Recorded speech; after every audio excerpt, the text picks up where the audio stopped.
first graders. You're seeing a lot of me this week. Cool, huh? So I hope that things are going okay. We're going to try a little different format. I'm going to send you one sheet that'll have everything on it, and you'll be able to click on it and move around and figure some things out on your own, and you'll be able to do a little bit of science without so much of mom and dad's help. So our question right now is digestion.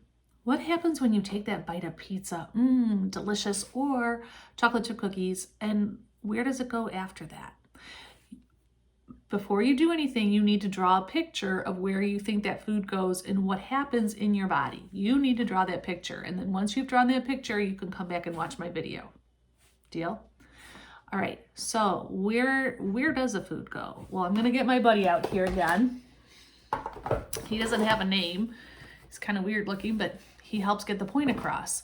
So when we take a bite, that bite is the first place where our food starts. It gets broken up and crunched down.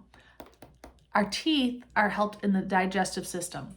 When we do that, it's going to open up. Remember, activity says the light bulb. We're going to go into the digestive system, which should be the first one there, and we are going to add responses. I'm going to go ahead and find my name, Mrs. M. Awesome. Now that I found Mrs. M, this is what I'm going to do. We've got a diagram of the digestive system, and we just said that it starts with the teeth. So I'm going to click T so that I can pick these up. I come over here, pick this up, I drag it in. Our teeth chomp that food up and they make it smaller so that we can digest it better. I'm going to use my highlighter marker, and I'm going to come over here and I'm going to make this red. And I'm just going to color it in like that. Awesome. So after it is in our mouth and we've chewed it up, oh, can you hear Ozzy crying? Yeah, he thinks he wants to go out in the rain, but that's not going to happen right now because he was just outside. So anyway, after it's past your teeth, now if something smells delicious, like, oh, mom's making chocolate chip cookies or something, your mouth starts watering and you have saliva in your mouth. Those are your salivary glands, and they also help break the food down. Salivary glands are going to help break it down even more. We smell something really yummy, and then all of a sudden our salivary glands start giving saliva in our mouth. You know, when we say, oh my goodness, my mouth is watering, that's because your salivary glands are working and they are helping to break the food down with enzymes in your mouth. So we're going to click on the T, we're going to come over here, and we're going to pick up salivary glands. There isn't a spot for it, but they are right here. You can go pick up your skinny marker, maybe get kind of like a peach color, and I'm just going to draw some salivary glands right here. They're up in our mouth. And then it gets pushed back in a tube. You have two tubes up here in the front part. In the front part, this that you could feel, we talked about that with the respiratory system. This is your windpipe, okay? That's not where your food goes. But your food goes down another tube that's kind of smooth and long, and that is called your esophagus. Now in this picture, we really can't see the esophagus because it is behind the windpipe. So your food would get pushed down. Now, once it's gone past our mouth and we start to swallow it, it goes down that second tube, not down our windpipe, but down the tube called the esophagus. We go here to the T, we come over, we pick up the esophagus. Can click on it, and then that's going to go right here. The esophagus, we're going to go down and pick up the highlighter, and we will color that light blue, I think. And the esophagus goes all the way down until it gets to, ding, ding, ding, your stomach. And then the next step is, of course, your stomach. Now, everybody thinks this is kind of cool, but I'm going to pop these lungs right off. There's the heart, and here is, you can't even really see the esophagus here. So the esophagus is going to keep going, and then what's going to happen is this great big organ right here is the liver, and the liver is going to pop right out, and now your food is going to come here to the stomach. When it's in the stomach, we have all kinds of acids and enzymes that mush that food up. mush it, mush it, mush it. So it gets smaller and smaller. So when it gets to your stomach, we'll click on the T. We'll drag this over. Whoops. Goes just like this.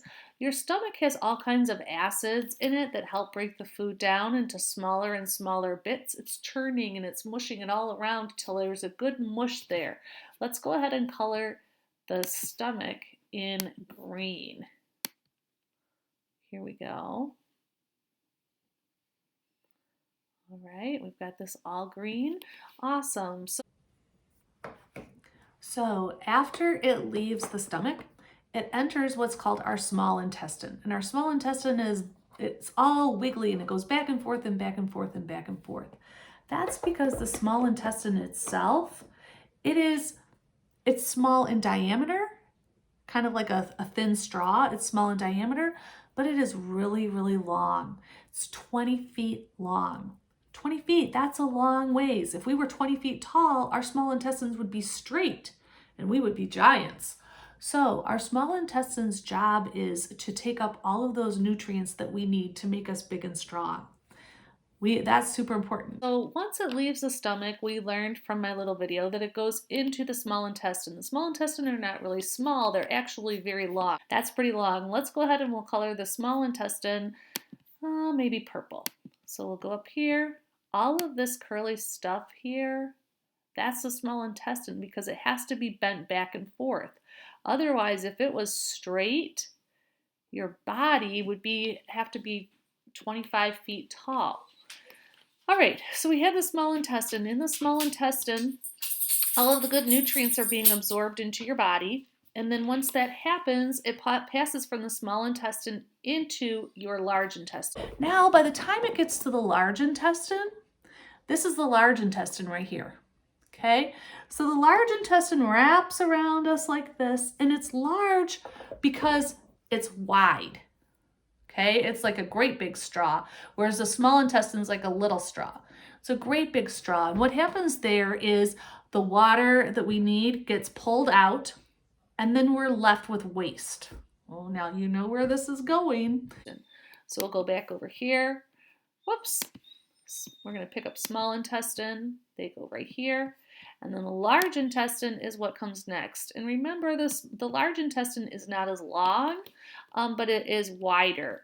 And that is where the water is absorbed and then we're left with waste. So we're going to color that in. Let's just do an orange, I think. So we'll color in the large intestine, whoops, with orange. Hang on a minute here. There we go. So we color in the large intestine with orange. And now, right? And I'm sure that a lot of you are probably giggling, but we have to poop it out. And everybody wants to know, does this guy have a butt? Here we go. Yes, he has a butt, but that's it. So we have to poop it out. And we poop it out of a hole that's called our anus, and then it gets flushed away. But think about it this way. If we didn't poop it out, all of that stuff, all of that waste would be in our body. And I don't know about you, but I wouldn't want any kind of crazy poop explosion. So, having said all of that, that is the digestive system. I will talk to you later. Hey, Ozzy didn't hear me recording right now. I don't know where he is. I know you're giggling, but you have to be a scientist now. It is pooped out of the anus. And if that didn't happen, we would just have a whole lot of waste in our body. And that is how a piece of pizza or a bite of cookie travels through your body. Nicely done. When you're finished, click the green check. Good job, guys.